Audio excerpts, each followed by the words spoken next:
Welcome to another episode of the Epic Family Road Trip.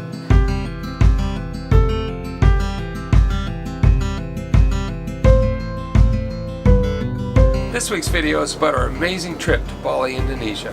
We left from Adelaide, Australia, flew over the entire continent up to the Indian Ocean, crossed that and landed in Denpasar, Bali.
After going through customs and picking up our baggage, we met our guide, Ariani, who had a van waiting for us to take us up to Epsiode, which is in the central part of Bali. If you've ever driven in Indonesia, the roads can be pretty hectic. There's actually more motorcycles on the road than cars, and they seem to be whipping in from all over the place. After the 1 hour drive up there, you're a little bit stressed out from the drive, and then we got to the Jempuan Hotel. We got out of the van, walked into their courtyard, and it went from hectic and horns beeping and everything to just tranquility, peace, and quiet. And we knew we had arrived.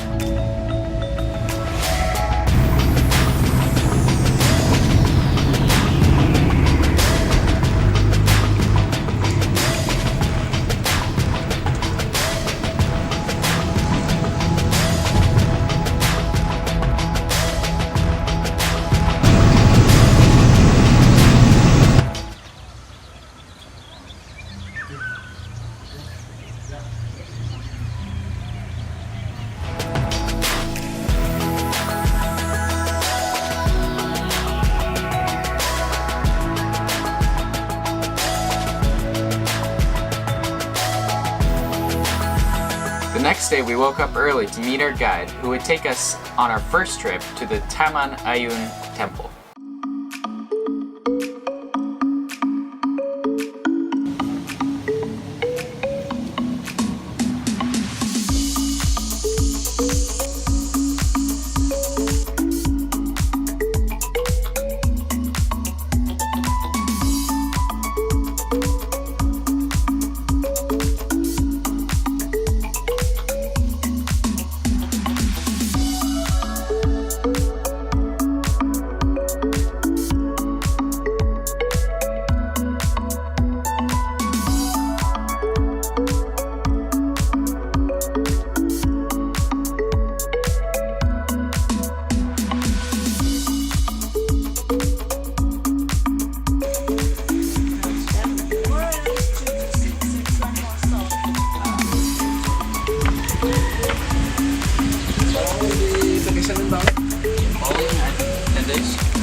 It was really fun getting to learn about their many different uses for coconuts and how to break them open. Right. And then push down. So on the left hand you have to always keep with the stick, because if you keep on the stick, sometimes the slippery. So you keep.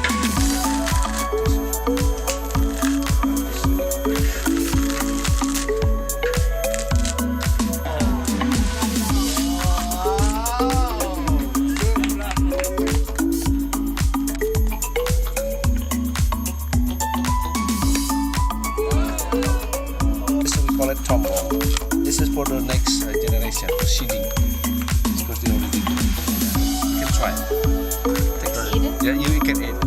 Yeah, you can taste. Taste. Oh wow. So when I was children,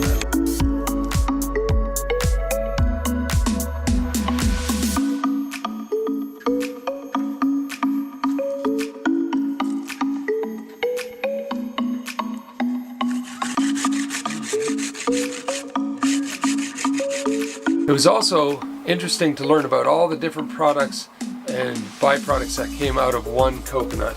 We had everything from shavings, coconut shavings, to coconut oil, coconut milk, coconut water.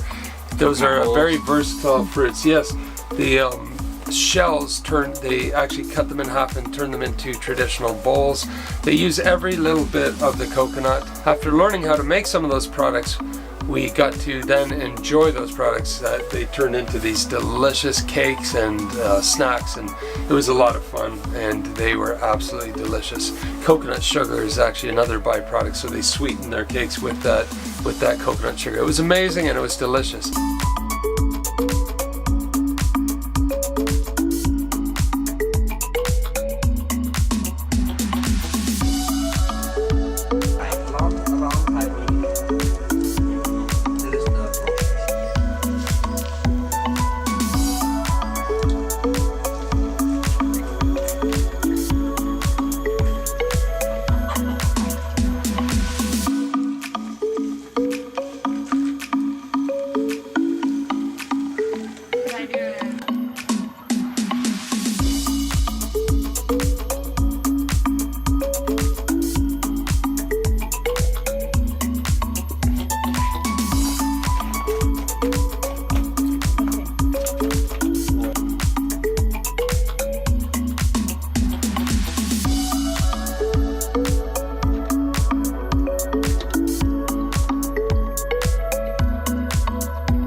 After that, we got to go out to the farm where they grow rice. They had a field of rice paddies, but first we had to hike through another river valley. And when we got to the rice area, there was the flooded fields that needed to be planted. So the first step was to get the cattle-driven plows hooked up, and then we got a chance to ride on those. Once that is done, then we got up to our knees in mud. They handed us a bundle of rice plants, and then we had to just take 3 or so at a time and plant them, and we do them, space them about a foot apart. And the goal was to get as fast as possible, because these local farmers plant acres and acres and acres of these things, and they got to really move. So it took us a while to get used to it, but after a while we got pretty good. Not nearly as good as the locals. Man, when we watched them working after a little while, we couldn't believe how efficient and fast they were. They just would do row after row after row, perfectly evenly spaced.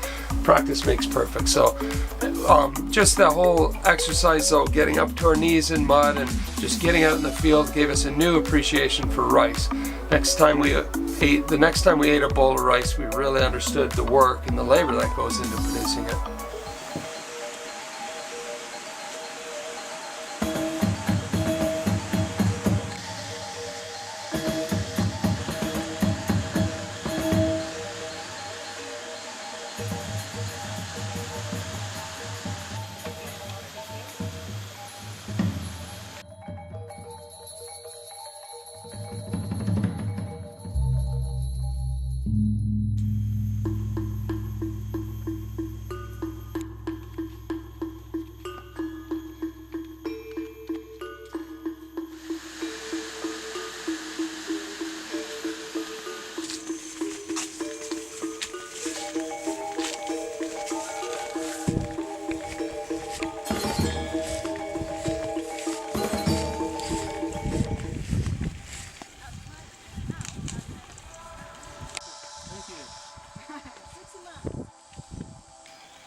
someone to process in the rice field after they harvest the rice. Or Ada nggak?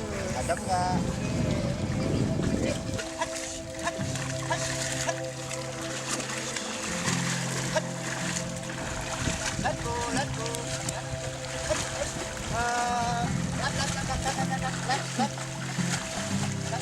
Boleh. Ah. Okay, let go. Hush. Yeah. Hush. Okay.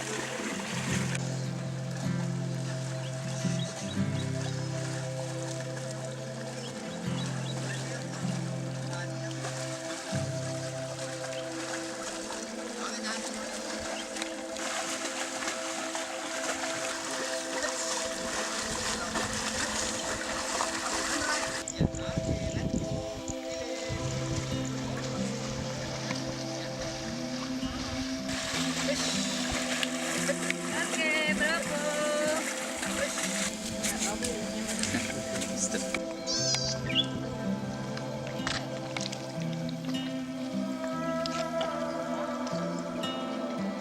Yes.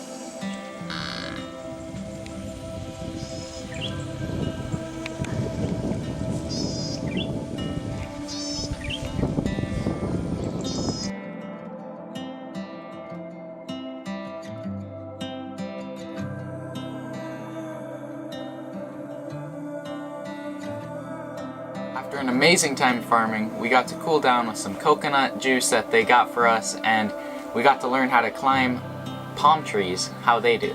As well as eating, what was the fruit? The Passion fruit. Passion fruit, which It's is right off of the trees. right off of the trees. Man, they have a lot of stuff growing there that you can just pick right off the trees and eat. It's pretty amazing.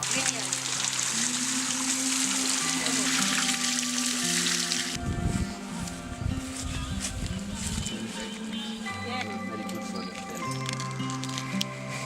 How would you eat it? Yeah, just eat it. Sit.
The next day, we went to see the Mother Temple. This is probably the largest temple and the oldest in the entire country. But in order to go there, we thought it would be more appropriate if we were wearing the local traditional wear.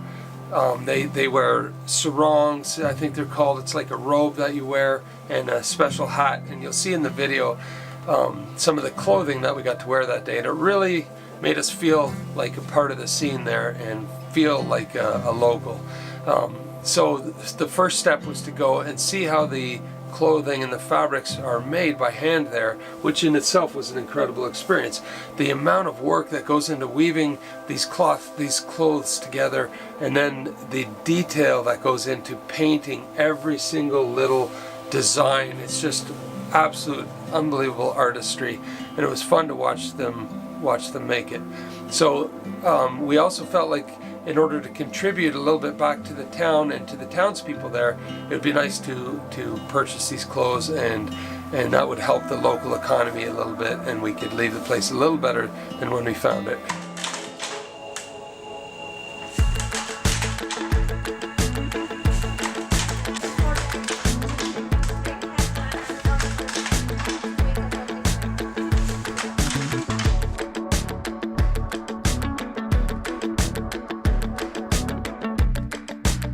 Before heading to the temple, however, our guide Ayun wanted to let us experience a traditional dance. It's more than just a dance, it's almost like a play. They tell historical stories. It was incredibly different from what we're used to, but it was incredibly interesting and educational.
After watching the traditional dance, we then headed up to the Mother Temple.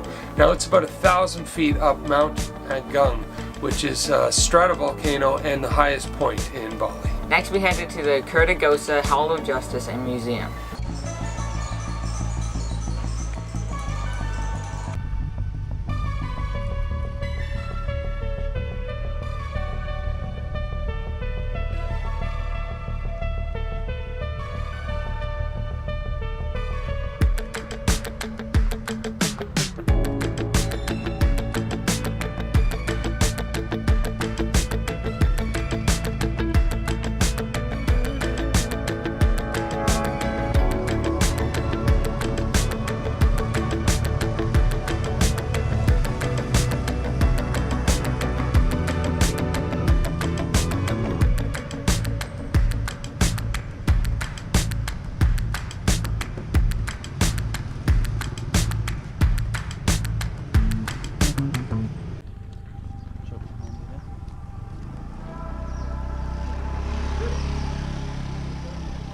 Baru tadi itu waktu dia ada telepon katanya ada yang pertama Efrt.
Another crop that's grown in Bali is coffee. We love coffee. Some of the world's finest and most expensive coffee comes from there. It's called Kopi Luwak coffee. What makes it so special is that the beans are collected and eaten by the mongoose. The theory is that they know the best beans just through their senses of smell and so on. And when they find the most finest beans, they eat them, digest them, and then the farmers collect the beans out of their poop.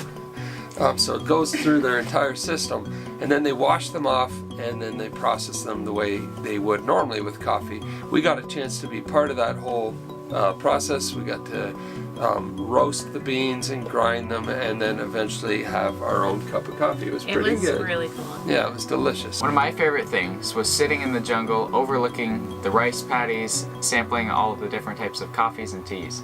My favorite coffee was coconut coffee. That's the same. Mine was the Kopi Luwak.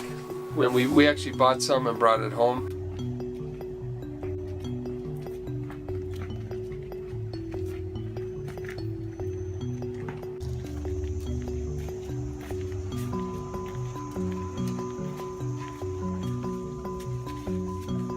This is the luwak coffee, Arabica coffee, and Robusta. And then the cocoa. So the cocoa, the flask, the white meat we can eat. And then we use the seeds, we have to dry the same process like we processing the coffee. That is how we making the chocolate. So after being grounded, roasting for 1 kilogram of coffee takes about 45 minutes until 1 hour roasting. That's vanilla.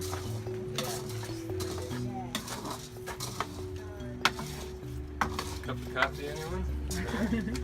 Luwak coffee? The kind that is eaten by the mongoose.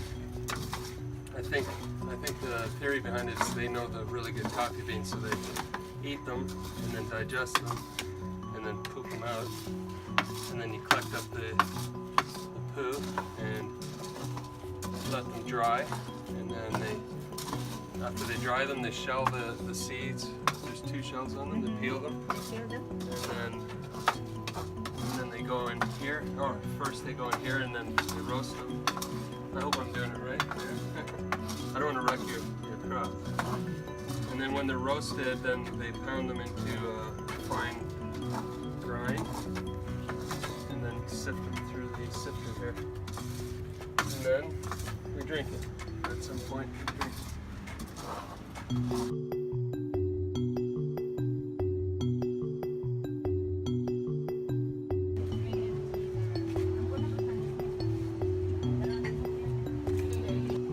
So here's the end product. The finished product is the world's most expensive and, I dare say, delicious coffee.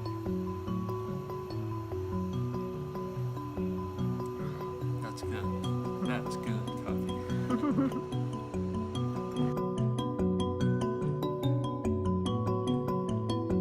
The next day we had another big adventure in store. It started with a Balinese blessing.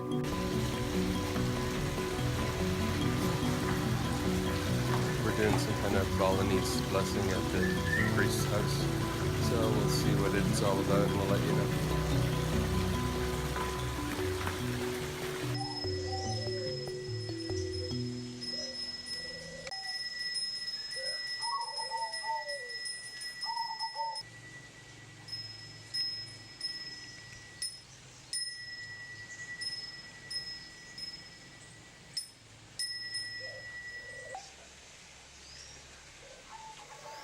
After that, we went to a local restaurant where a chef was going to teach us how to cook Balinese food.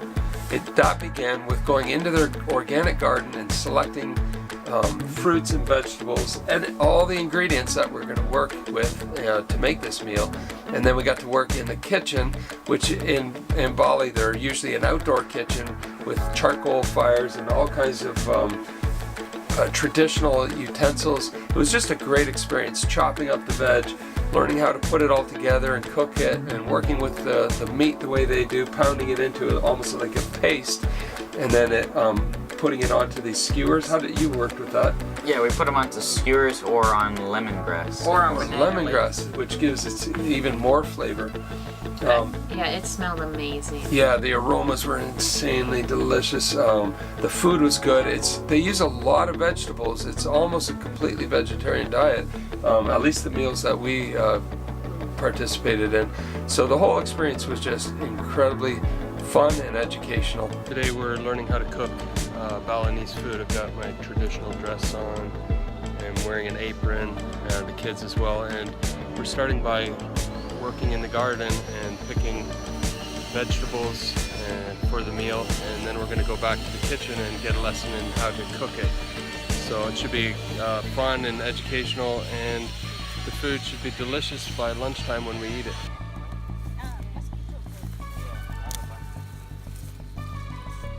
What is that? Ginger.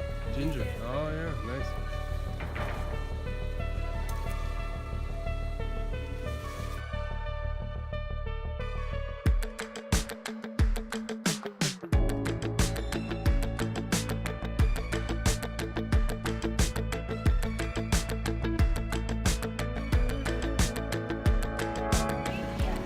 Kids are right into the cooking, and it's starting to smell incredibly good. Right here, Daniel's cooking some onions on coconut or in coconut oil. We learned the other day how they make coconut oil, and we got a chance to work making it. So.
Yes,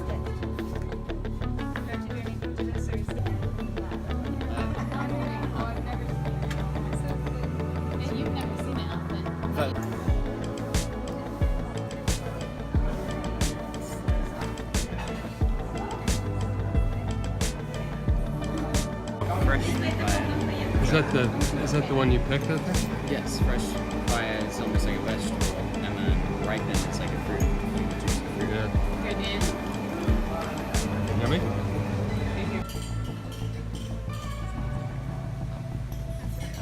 It's just one page. Another fun Balinese adventure was getting up close and personal with the elephants.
went to the monkey forest. This is a area where there's a whole lot of monkeys. What was that like? I mean, I had one crawling on my back and getting on my head. The first one I got on me stole my hat.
Oh, there we go. Look at this one there.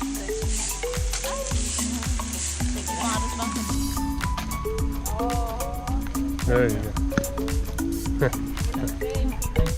After an action-packed week in Ubud, we then drove through the mountains to the north coast of Bali, a place called Puri Suran Baruna. It was nice to see how things changed, how the landscape changed, the ocean was different, and there was a lot of fishermen out there casting their nets, a really peaceful part of the island.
After experiencing the North Shore, we then drove all the way to the East Coast and spent a couple of days at the beautiful Ramakanda Dasa.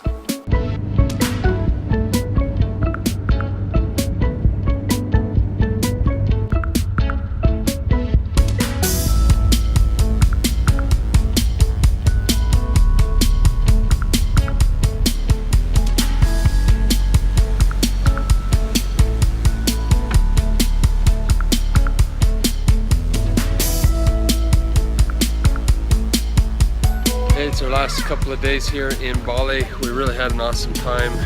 Tonight we're staying at a place called the Ramakanda Tista. It's a very remote and quiet, peaceful.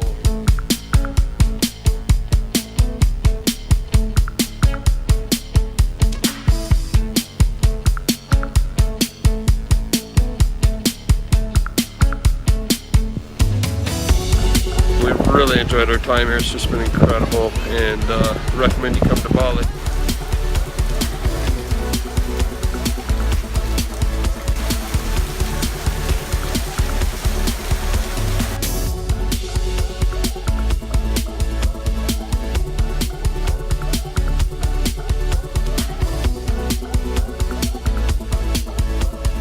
After exploring a lot of the beautiful island of Bali, we didn't want to miss the resort area, which Bali is so famous for.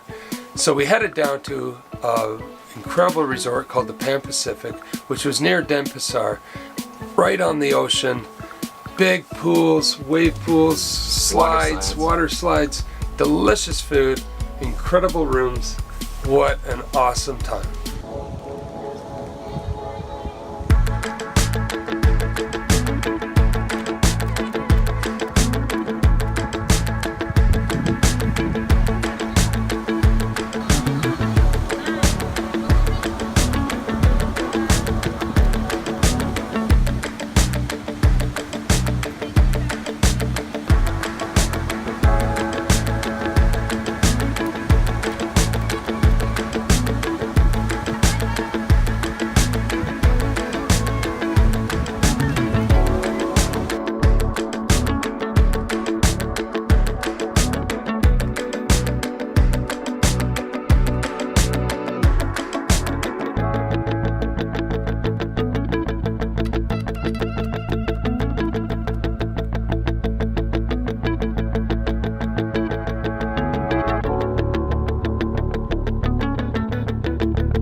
Eventually it was time to leave. We had met so many incredible people and had such a great experience in Bali.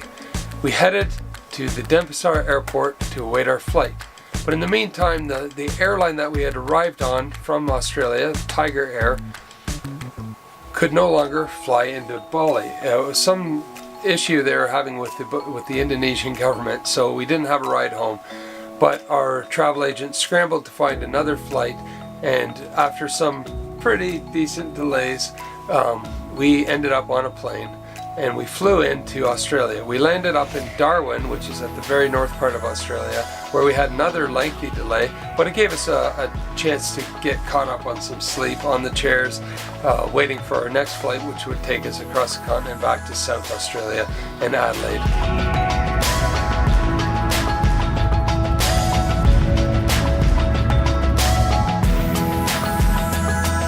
Middle of a 7-hour delay in Darwin, North Australia, and people sleeping all over the place. This whole airline shutdown really caused a backlog, and so we flew from 1 o'clock. We left at 1 o'clock in the morning and arrived here at 5 o'clock local time, so we lost 2 hours there somewhere, and now we gotta wait 7 hours till we fly around noon, and then it's like a 5-hour flight or something up to Adelaide. So needless to say, we're going to be very tired, even though we're catching a little bit of sleep here and there.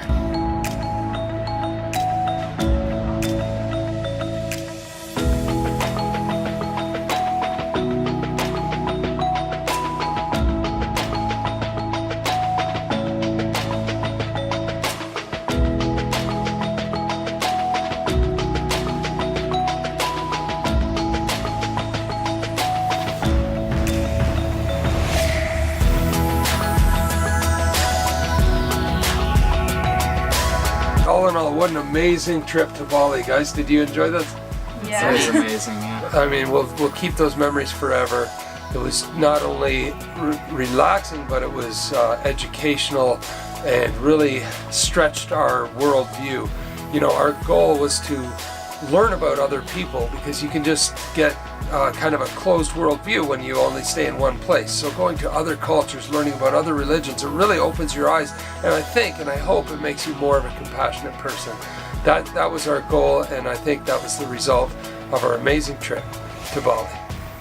We hope you enjoyed this week's video, and we hope that you stay tuned by subscribing. Make sure you hit that subscribe button. There's also a notify button. It looks like a little bell. If you click that, whenever we post, you're going to get a notification so you don't miss a single adventure, and follow along as we travel together as a family, working hard, playing even harder, and then caring for the people we meet and the places we visit. And in the meantime, we'll see you down the road.